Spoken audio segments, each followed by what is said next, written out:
యేసయ్యా కనికర పూర్ణుడా, మనోహర ప్రేమకు నిలయుడా, ఇవేనా సంతోషగానము, సర్వ సంపదలకు ఆధారము.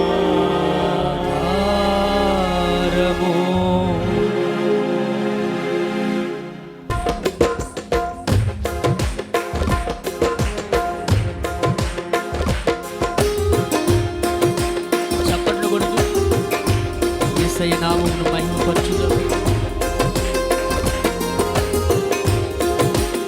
ఆమేన్.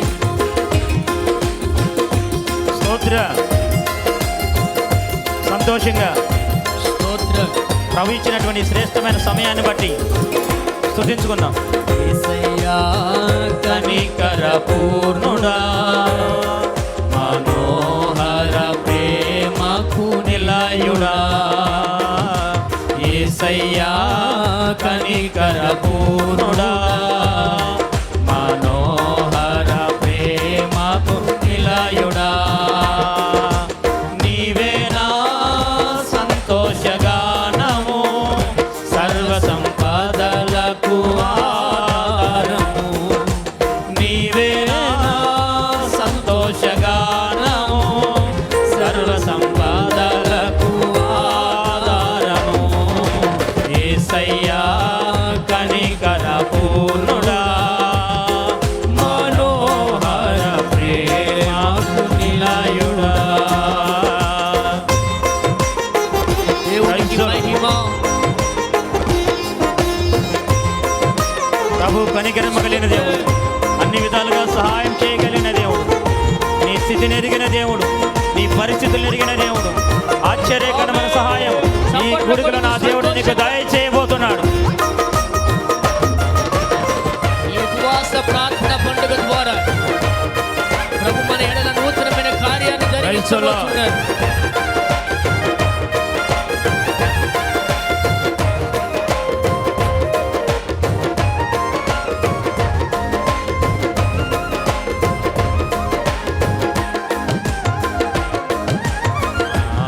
వలన ఎరియు ఆశించకయే ప్రేమించితివి, నన్ను రక్షించుటకు ఉన్నత భాగ్యము విడచితివి. నా వలన ఎరియు ఆశించకయే ప్రేమించితివి, నన్ను రక్షించుటకు ఉన్నత భాగ్యము విడచితివి. సిలువనుపై రక్తము కార్చి రక్షించితివి, శాశ్వత కృప పొంది జీవితును ఇలా నీ కొరకే. సిలువనుపై రక్తము కార్చి రక్షించితివి, శాశ్వత కృప పొంది జీవితును ఇలా నీ కొరకే. ఆమేన్. యేసయ్యా అందరూ కలిసి పాడుదాం. కనికర పూర్ణుడా, మనోహర ప్రేమకు నిలయుడా, యేసయ్యా కనికర పూర్ణుడా, మనోహర ప్రేమకు నిలయుడా. దేవునికి మహిమ కలుగును గాక. దేవాది దేవుడు నీకు సర్వము ధారాళముగా దయచేసే దేవుడు ఆయన.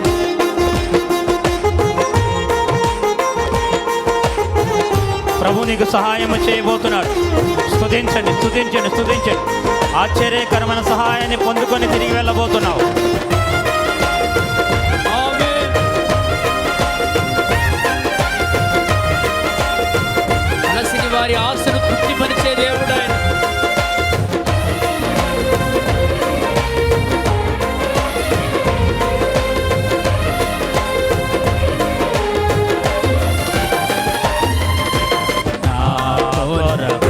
సర్వము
ప్రభు వైపు చేతులు చాపుదాం అందరూ. రెండు చేతులు యేసయ్య వైపు చేతులు చాపి నోరారా ప్రభుని గణపరచుదామా. స్తుతి ఆరాధన ఆరాధన స్తుతి ఆరాధన స్తుతి ఆరాధన స్తుతి ఆరాధన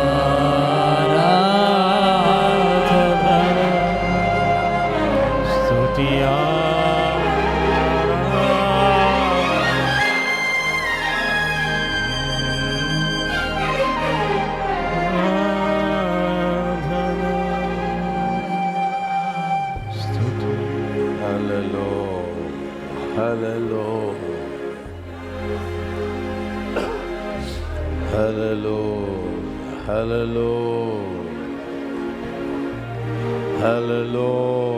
యేసయ్యా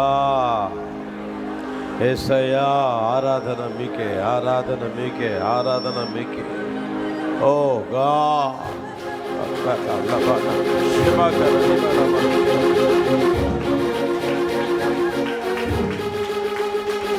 హల్లెలూయా హల్లెలూయా హల్లెలూయా. ఆమేన్. అందరూ కూర్చోండి.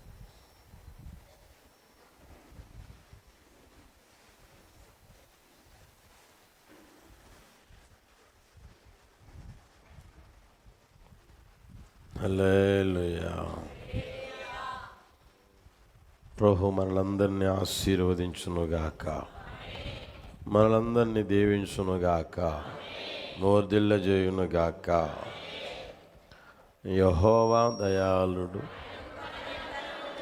యెహోవా దయాళుడు, యెహోవా దయాళుడు, యెహోవా దయాళుడు, యెహోవా దయాళుడు, యెహోవా దయాళుడు, యెహోవా దయాళుడు, యెహోవా దయాళుడు. ఆయన కృప నిరంతరముండునుగాక, ఆయన కృప నిరంతరం మనందరి పట్ల చూపునుగాక, మన ప్రాంతం పట్ల ఆయన కృప నిరంతరం చూపునుగాక, మన రాష్ట్రం పట్ల, మన దేశం పట్ల ఆయన కృప నిరంతరం చూపునుగాక, మన మినిస్ట్రీ పట్ల ఆయన కృప నిరంతరం చూపునుగాక. హల్లెలూయా.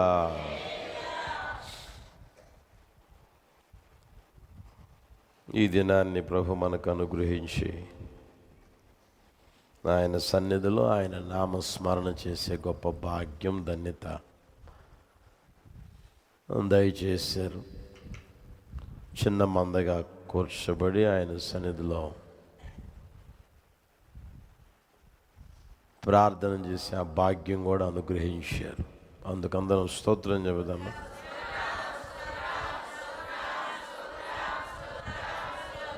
స్తోత్రం స్తోత్రం స్తోత్రం స్తోత్రం స్తోత్రం స్తోత్రం స్తోత్రం స్తోత్రం స్తోత్రం స్తోత్రం స్తోత్రం. హల్లెలూయా. కొద్ది సమయం దేవుని మాటలు విందాం. ద్వితీయోపదేశ కాండం 28వ అధ్యాయం. ద్వితీయోపదేశ కాండం 28వ అధ్యాయం 8వ వచనం అందరం చదువుదామా గట్టిగా.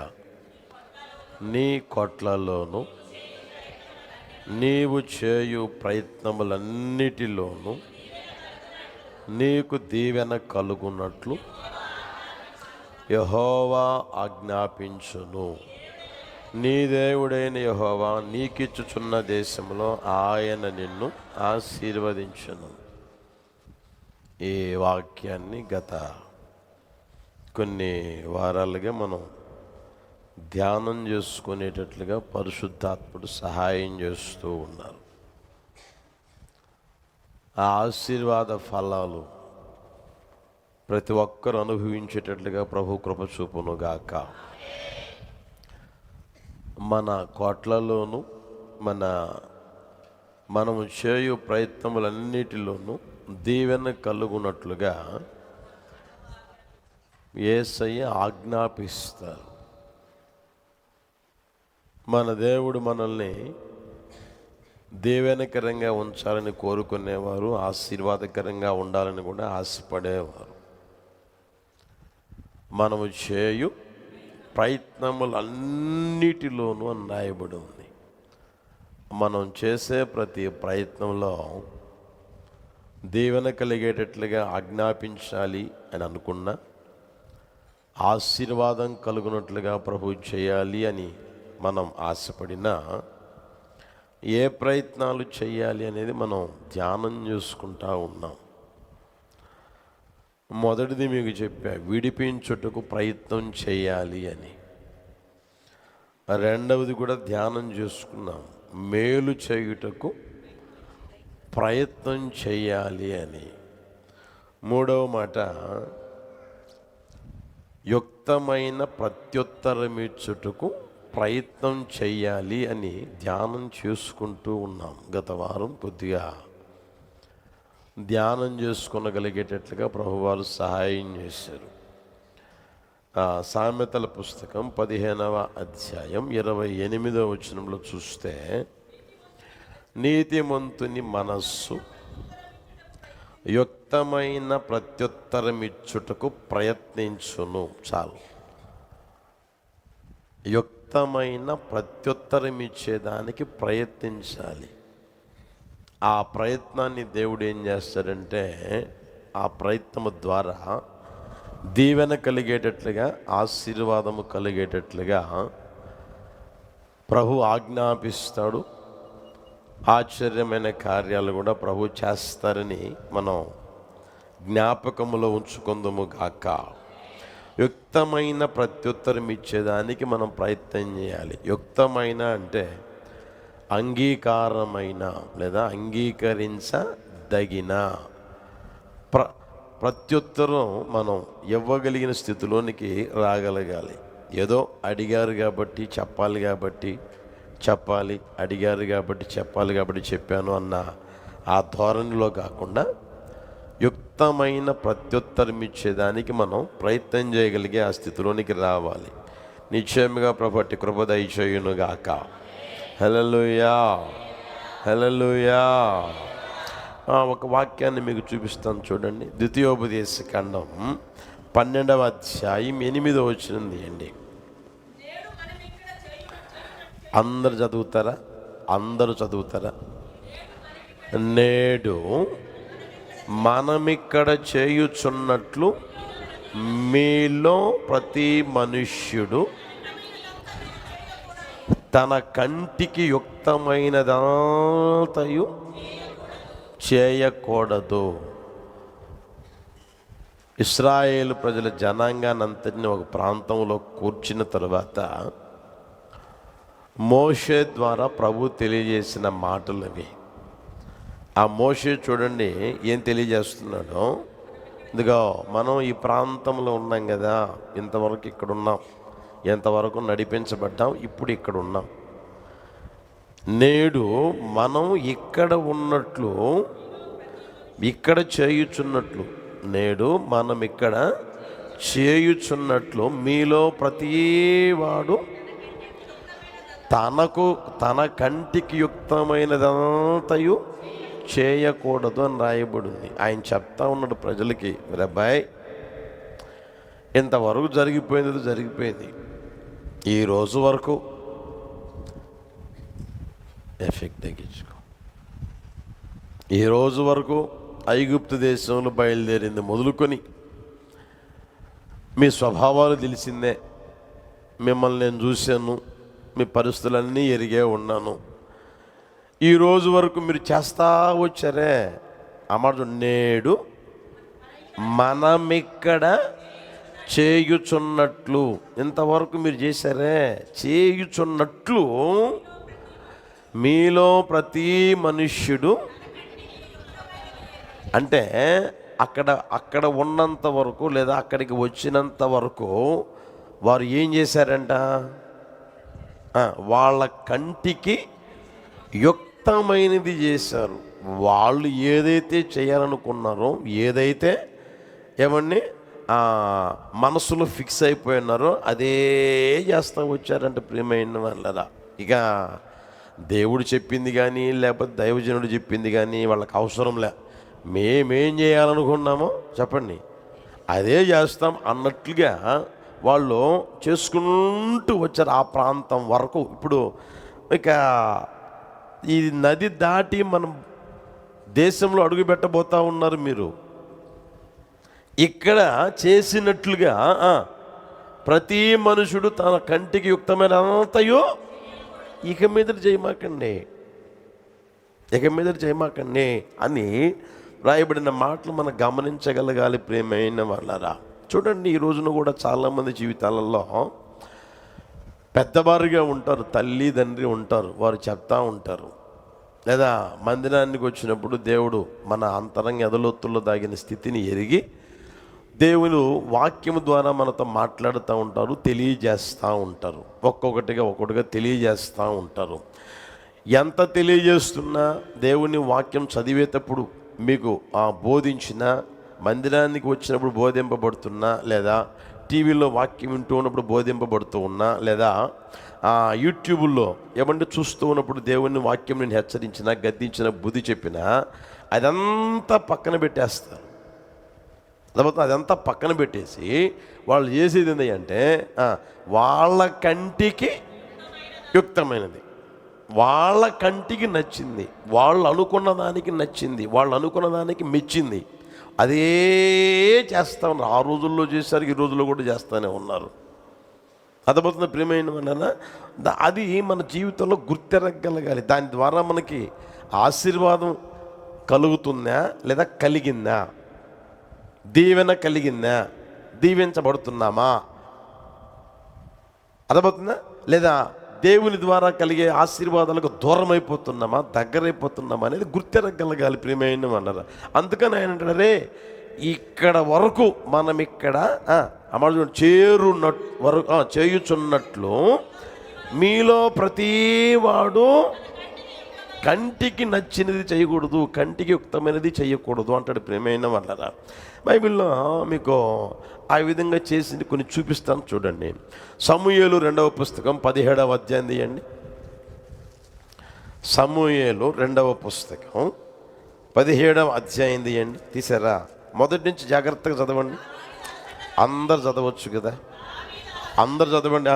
దావీదు అలసట నొంది బలహీనముగా ఉన్నాడు గనుక నేను అతని మీద పడి అతని బెదిరించిన ఎడల అతని యొద్దనున్న జనులందరూ పారిపోవుదురు, రాజును మాత్రం హతము చేసి జనులందరినీ నీ తట్టు తిప్పెదను.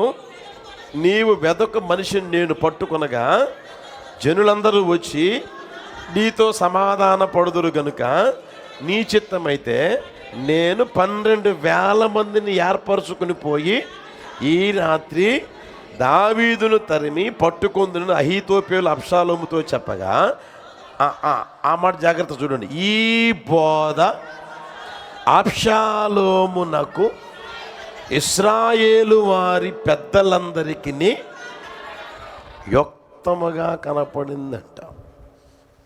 తలపైకి ఎత్తండి. అక్కడ మీరు చూస్తే అప్పటికే దావీదు రాజ్యాన్ని విడిచిపెట్టి కాళ్ళకు చెప్పులు కూడా లేకుండా తన కుమారునికి భయపడి, వాడి బుద్ధి తెలుసు కాబట్టి భయపడి పారిపోయాడు. వద్దునా వాడు రాజ్యాన్ని ఏలాలనుకున్నాడా? ఏల్ని నా కొడుకే కదా ఏల్ని అని బయలుదేరి వెళ్ళిపోయాడు. ఆయన బతికేది ఆయన బతుకుతా ఆ చెట్టు కింద ఒకరోజు, ఆ గుట్టలో ఒకరోజు, ఆ పుట్టలో ఒకరోజు, ఆ తర్వాత ఆ గుహల్లో ఒకరోజు, అక్కడక్కడ తిరుగుతా బ్రతుకుతా ఉన్నాడు. ఇప్పుడు డాడీ ఏమి ఆయనకి ఎదురు చెప్పేవాడు కాదు. తన రాజ్యాన్ని ఏదో పరిపాలన చేసుకుంటే బాగానే ఉంటుంది. అయితే అక్కడ ఒక అహీతోపేలు గాడు ఉన్నాడు చూడండి. అర్థమవుతుందా? వాడు ఏం చేశాడంటే రాజుగారి దగ్గరికి వచ్చి, రాజా మీ డాడీ ఎట్లా బయలుదేరి వెళ్ళిపోయాడు, బయలుదేరి వెళ్ళిపోయాడు. మనం వస్తామని తెలుసు. అతడు పరిగెత్తి పరిగెత్తి పరిగెత్తి ఎక్కడో దాక్కున్నాడు. ఇప్పుడు అలసట చెంది ఉంటాడు. ఇప్పుడు ఎలా ఉంటాడు తండ్రి? అలసట చెంది ఉంటాడు. కాబట్టి నువ్వు కానీ అంటే నేను సైన్యంలో 12,000 మందిని తీసుకుపోతా. ఎంతమంది? 12,000 మందిని ఏర్పరుచుకొని పోయి ఈ రాత్రే దావీదు మీద పడి దావీదును తరిమి పట్టుకొందునని. ఒకసారి గమనించండి, దావీదేమైనా వీడి మీదికి యుద్ధానికి వచ్చాడా? దావీదేమైనా ఈయనేమన్నా పల్లెత్తి మాట అన్నాడా? దావీదేమైనా ఇంకేదైనా చేశాడా? చేయలే. రాజ్యాన్ని పరిపాలించే రాజుగా అతనే అనుకున్నాడు. కాబట్టి బయలుదేరి వెళ్ళిపోతే, ఒరే డాడీ తేంపనరా, డాడీ మన దగ్గరికి వచ్చినప్పుడు చూసుకోవచ్చురా అనొచ్చు కదా. అనుకున్నా అవునా అవునా అవునా అంట. ఓహో, ఈ ఆలోచన చాలా బాగుందే, ఇది చాలా మంచిదిగా ఉందే అని. ఏ ఆలోచన చెప్పండి గట్టిగా. కన్న తండ్రిని చంపాలని చెప్పిన ఆలోచన, తన కన్న తండ్రిని ఏమండి హత్య చెయ్యాలని చెప్పిన ఆ ఆలోచన వీడికి ఎట్లా ఉందంట? చెప్పండి గట్టిగా. యుక్తంగా దోసిందంట, మంచిదిగా దోసిందంట, అంగీకరించదగినదిగా దోసిందంట.